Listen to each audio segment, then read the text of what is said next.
Bonjour, je m'appelle Jean-Jacques Nantel. Au Québec, les fédéralistes aiment bien répéter que l'indépendance est le projet d'une seule génération. Mais non, l'indépendance est le projet éternel de toute l'humanité. Partout et toujours, les êtres humains ont préféré voir leur propre peuple être libre, souverain, respecté et riche. Et je ne connais pas un seul exemple de peuple qui, après devenir indépendant, ait volontairement décidé de faire marche arrière. Autrement dit, les autres peuples ont essayé l'indépendance et ils n'ont pas reculé parce que c'était payant. Au Québec, l'indépendance va se faire parce que l'histoire finit toujours par suivre les pentes naturelles de la géographie. Comme on dit, l'arbre finit toujours par tomber du côté où il penche. Par l'accumulation des petits profits, des petits bénéfices qui s'additionnent chaque jour, chaque semaine, chaque mois, chaque année, chaque siècle, les peuples finissent toujours par obéir aux lois de la géopolitique. Et ça n'a rien à voir avec le fait que le peuple québécois actuel, par exemple, occupe le territoire du Québec. En fait, si on remplaçait le peuple québécois actuel par un autre, comme essaient de le faire nos fédéralistes, il se retrouverait quand même devant un nouveau projet d'indépendance du Québec, tout simplement parce que c'est naturel et payant.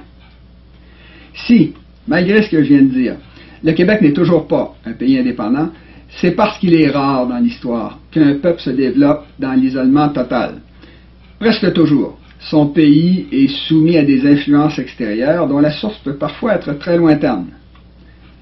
Le Québec est un exemple typique d'un pays qui est tiraillé depuis des siècles par deux phénomènes contradictoires.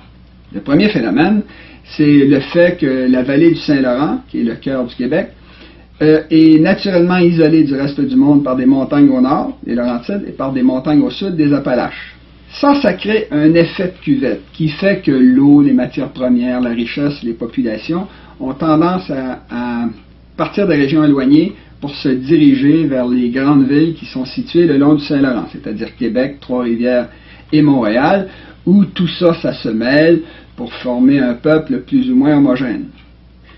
Ce premier phénomène, qui est de nature strictement locale, est contrarié par un deuxième phénomène qui, lui, est de nature planétaire et qui est dû au fait que le fleuve Saint-Laurent donne accès au centre du continent le plus riche du monde. Ce long corridor de sens est-ouest est responsable du fait que depuis des siècles, un mouvement continu d'immigrants pauvres rentre au Québec et s'arrête temporairement à Montréal, histoire de se faire un peu d'argent et d'apprendre l'anglais, avant de continuer leur chemin vers l'ouest.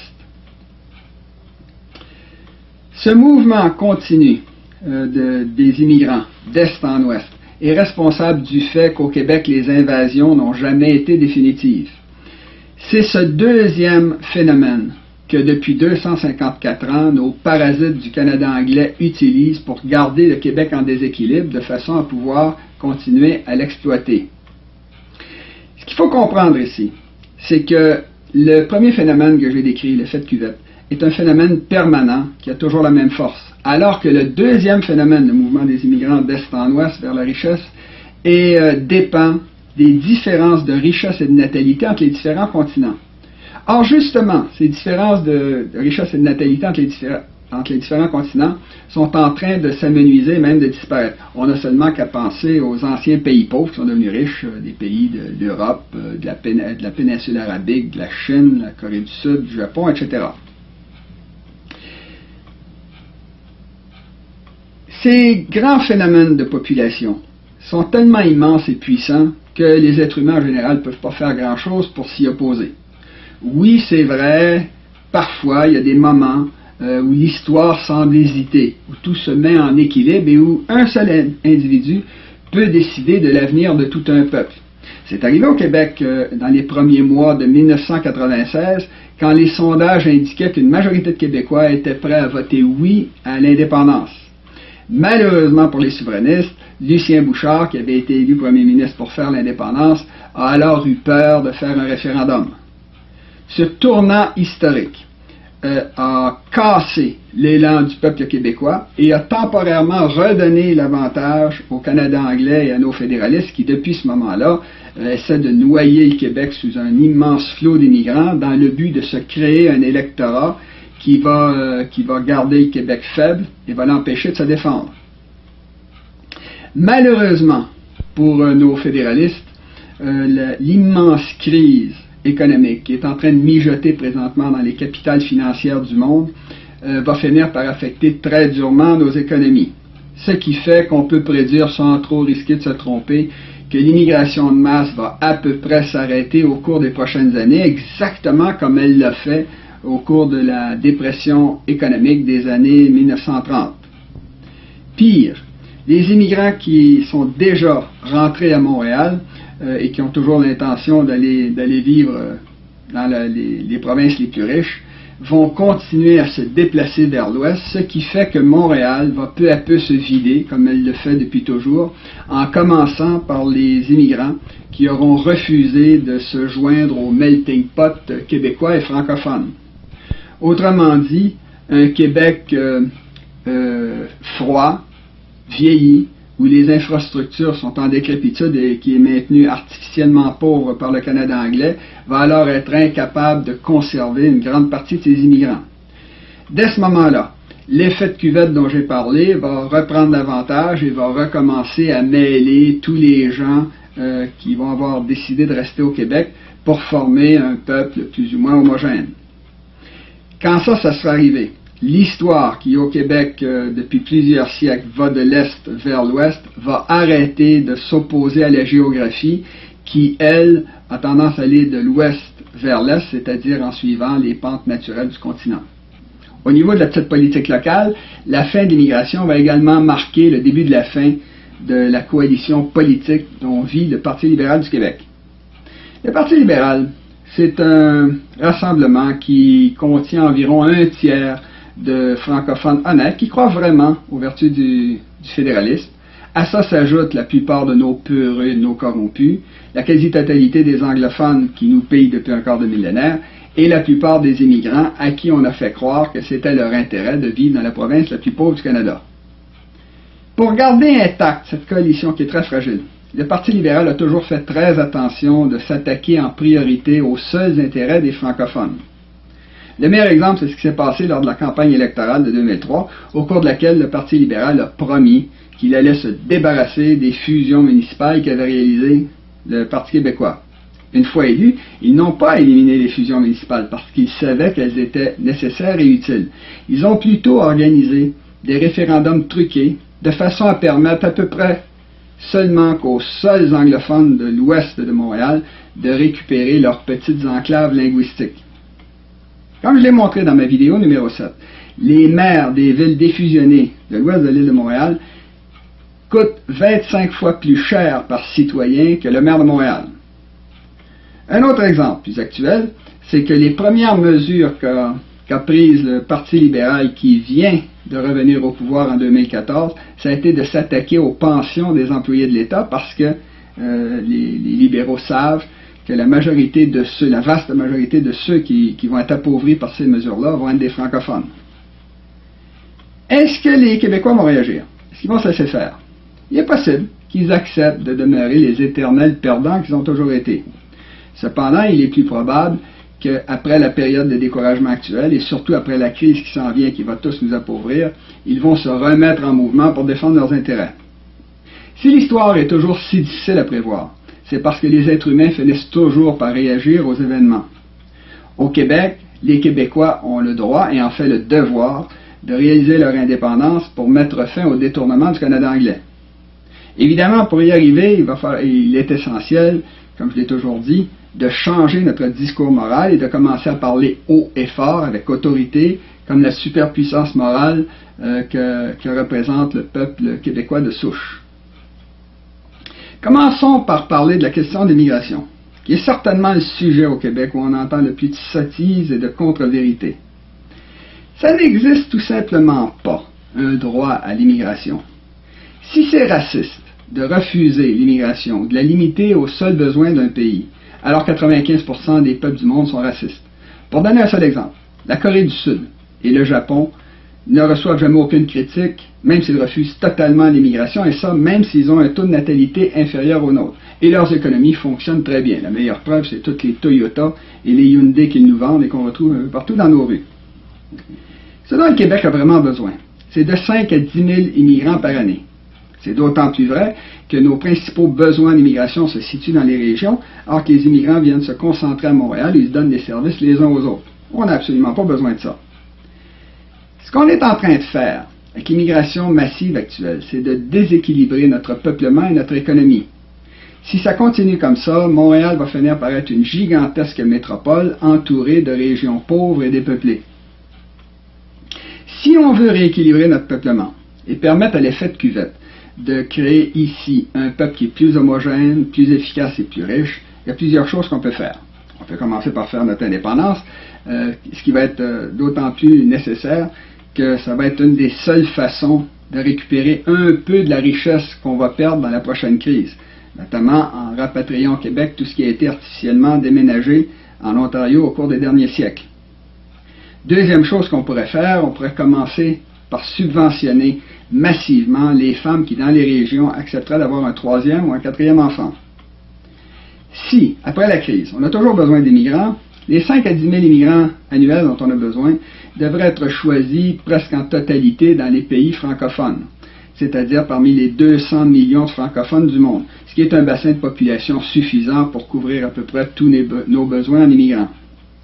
Dans les rares cas où on ne trouverait pas les spécialistes dont on a besoin dans ce bassin de population-là, on pourrait faire comme la Suisse et les accepter en provenance de n'importe quel autre pays, mais à titre d'immigrants temporaires, c'est-à-dire sans droit de demander la nationalité. Comme ces gens-là seraient destinés à quitter le Québec tôt ou tard, on pourrait faire comme la Suisse et ne pas les forcer à apprendre la langue du pays et même à leur permettre d'envoyer leurs enfants à l'école anglaise.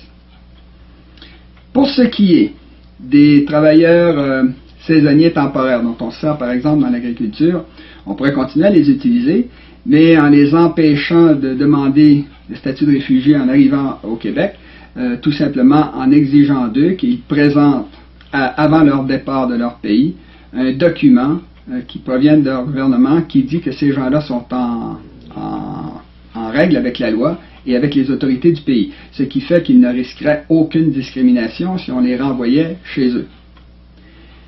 Pour ce qui est des vrais réfugiés, le Québec devrait se spécialiser dans l'accueil de femmes musulmanes, par exemple, qui veulent changer de religion, mais qui ont peur de se faire tuer, et qui en conséquence accepteraient de changer leur nom, ce qui faciliterait beaucoup leur intégration au peuple québécois.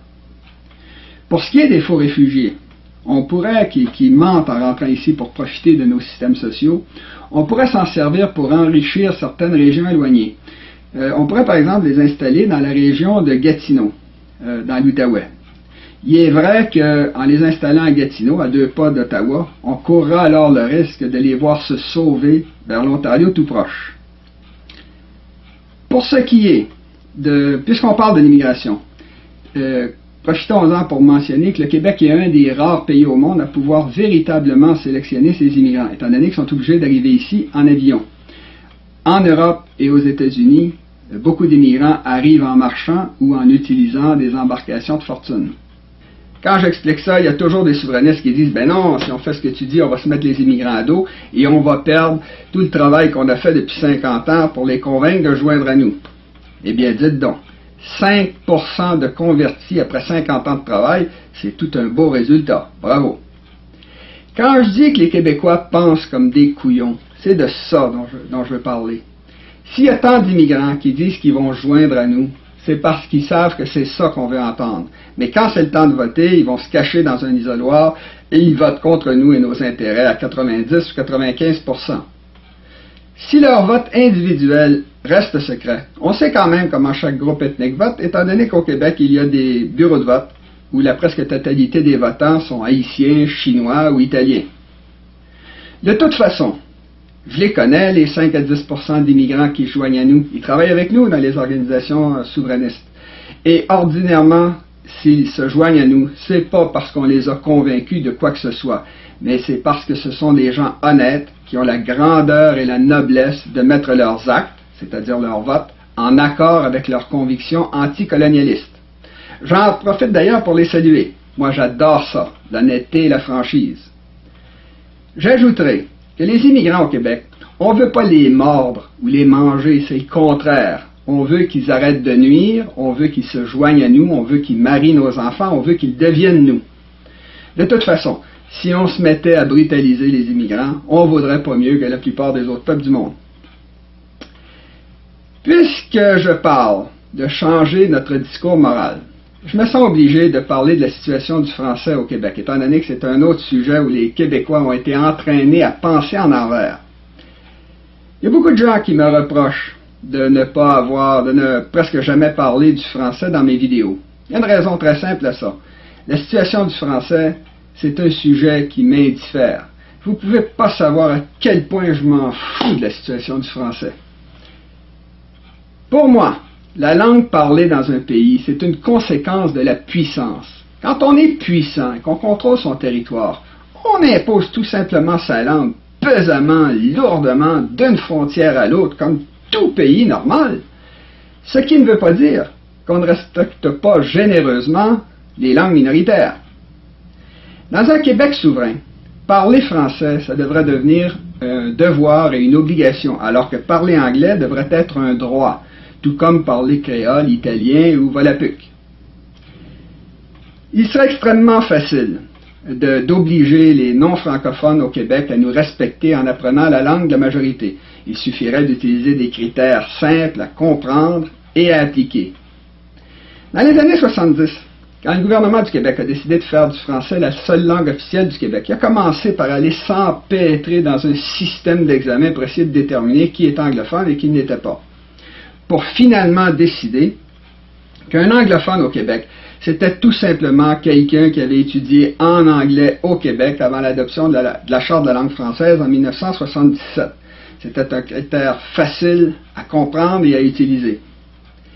Pour franciser le Québec, après l'indépendance, il suffirait d'utiliser dans tous les domaines des critères simples comme celui-là. Au Québec, les anglophones aiment bien jouer aux victimes, en disant qu'ils craignent que la majorité française vienne les dépouiller et les martyriser.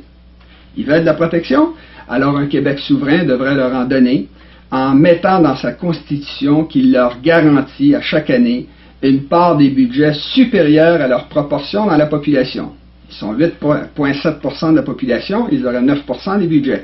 Si, parce qu'ils feraient beaucoup d'enfants, ils montaient à 10,2% de la population, alors on leur donnerait 11% des budgets. S'ils baissaient à 6,7% de la population, on leur donnerait 7% des budgets.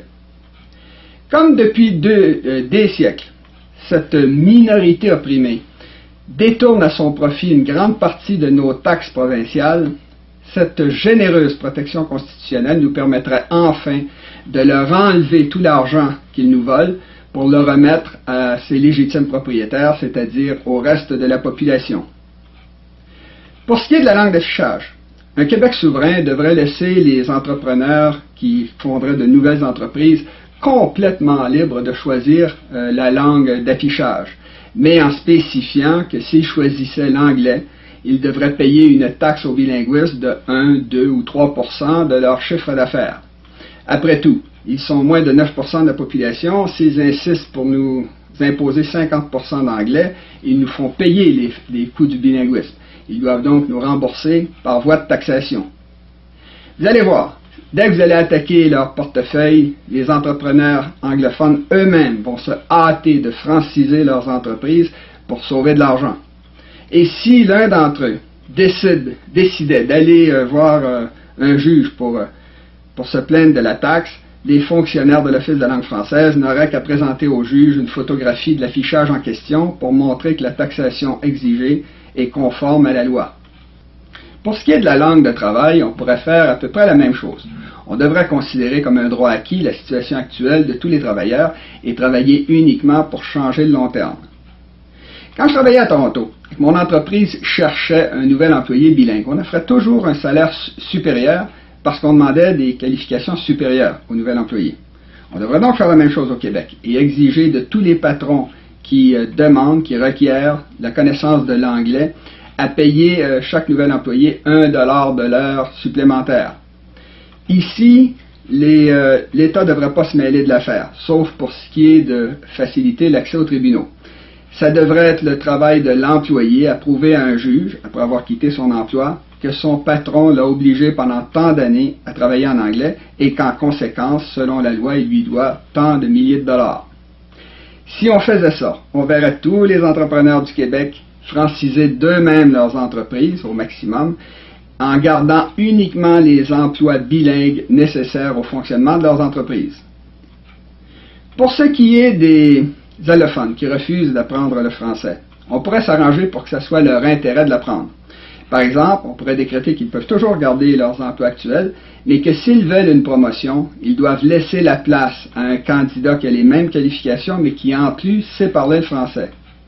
Ici encore, l'État ne devrait pas se mêler de ça. Ça devrait être l'employé francophone à qui on a refusé une promotion qui devrait prouver à un juge que son patron a enfreint la loi en donnant la promotion à un candidat aux mêmes qualifications, mais qui, lui, ne sait pas parler le français. Maintenant, si on parle de l'apprentissage de l'anglais dans les écoles françaises, ici encore, les Québécois devraient commencer à penser en envers, c'est-à-dire à penser comme un peuple normal. Parce que le but de l'éducation, c'est d'enrichir nos jeunes. C'est pour enrichir nos jeunes qu'il faut imposer le français au Québec partout. Parce que dans un pays, c'est celui qui impose sa langue qui devient riche.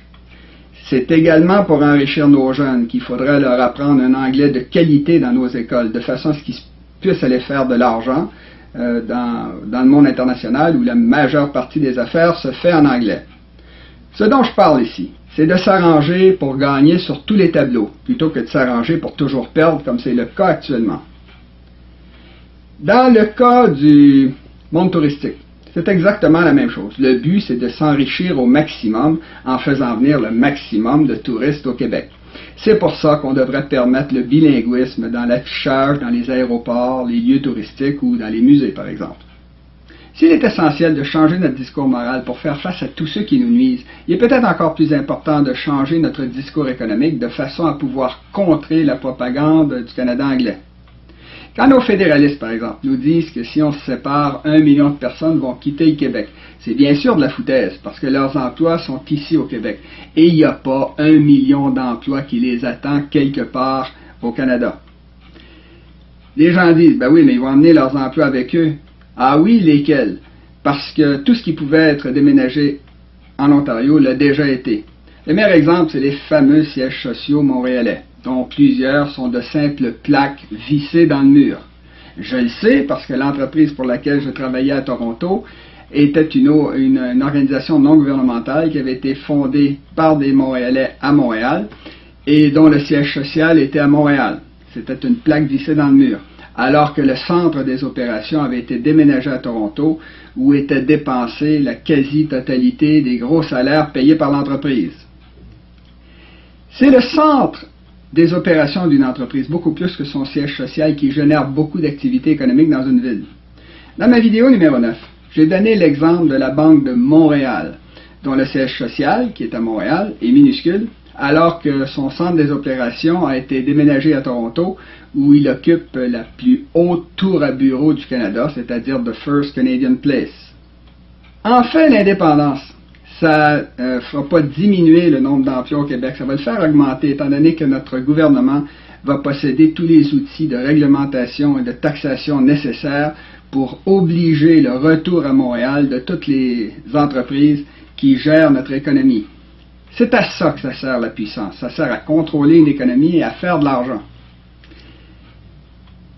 Une autre fable que nos fédéralistes aiment bien nous raconter, c'est que si on se sépare, les Canadiens anglais vont devenir suicidaires et vont se mettre à détruire leur économie et leur commerce avec le Québec juste pour se venger. Allons donc. Avez-vous déjà vu, vous, les Canadiens anglais, agir d'une façon suicidaire? En fait, quand il va être question de négocier avec eux, le Québec va avoir le gros bout du bâton, étant donné qu'ils sont constamment obligés de traverser notre territoire pour communiquer entre eux, alors que nous, on ne va pratiquement jamais dans les autres provinces. Les Canadiens anglais disent souvent qu'on est un peuple de losers. C'est tout à fait exact. Si on veut devenir un peuple de gagnants, il va falloir commencer à penser, à parler et à agir d'une façon complètement différente. C'est bien pour ça que j'ai fait toutes ces vidéos. Comme d'habitude, je vous encourage à distribuer largement cette vidéo autour de vous. Je vous salue.